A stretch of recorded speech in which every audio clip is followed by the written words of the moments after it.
kukosekana kwa Shomari Salum Kapombe, pengo lake limeonekana waziwazi? No, Duchu kacheza vizuri sana. Very fantastic. Okay. Alikuwa na miss tu ile miguu ya Kapombe eneo la mwisho kwenye finalize mipira.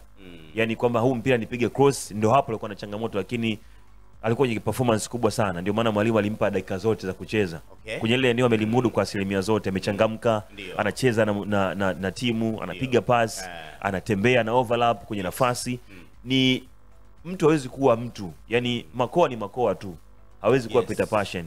Yaani kuna namna ambavyo utafika, Makoa akifika huwa anafanya hivi, lakini mimi nikifika nitafanya kama mimi.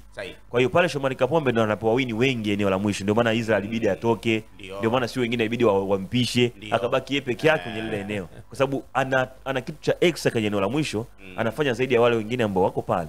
Kwa hiyo sina mashaka kwenye ile eneo kwa Duchu, lakini nafasi aliyokuepo alikuwa Gadiel Michael Kamagi. Gadiel Michael ni mmoja kati ya wachezaji ambao ni wazuri kwenye fiziki, anaweza kukimbia, anaweza kugongana na mchezaji. Kwa hiyo Duchu alikuwa anakutana na test nyingine ambayo ukiangalia experience ya Gadiel Michael kutoka Yanga kwenda Afrika Kusini kupita Simba Sports, Duchu bado ni mtoto sana kwa Gadiel Michael Kamagi. Kwa hiyo kwa ana vitu vingi vya kujifunza kupitia pale ili aweze kufanikiwa kuweza kupita. Muona hata Cape Dennis alishindwa kushani katika eneo, inabidi mwalimu ampunguze kwa sababu Gadiel Michael Kamagi kwa namna ambavyo anacheza. Ukitaka nguvu anakupa, ukitaka tukimbie anakupa, ukitaka mimi nicheze kama center back anafanya hicho kitu. Experience ilimata sana. Kwa hiyo ni game ambayo ilikuwa ngumu kwa Simba Sports kwa vitu vingi, hasa kwa experience ambayo Simba wamekuwa nayo, lakini fatigue. Kuna namna ambavyo unamuona Ngoma sio Ngoma. Kuna muda unamuona Kagoma sio Kagoma.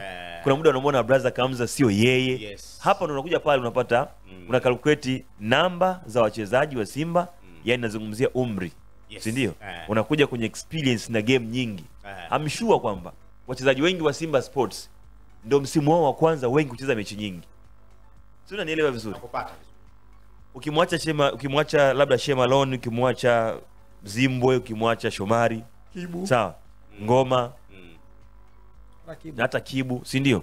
Wengine wote sina hakika kama wamekutana na game nyingi kama kipindi hichi. Kwa hiyo kuna muda mwingine unaona kabisa huu mpira wa kufika hafiki.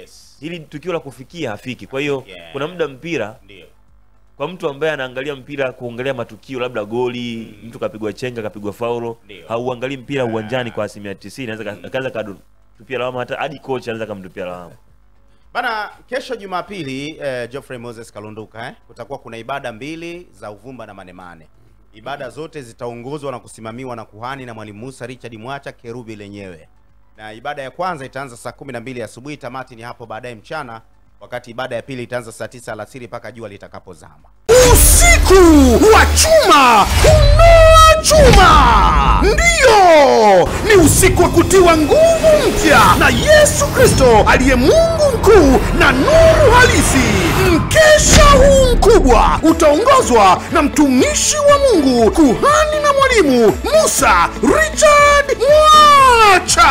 Atatuombea ili kupata nguvu ya kuvuka nusu ya pili ya mwaka 2025. Usipange kukosa. Ni mkesha wa historia, ni mkesha wa maajabu. Walete wagonjwa na wenye shida mbalimbali. Yesu wa kuhani na mwalimu Musa Richard Mwacha atawaponya.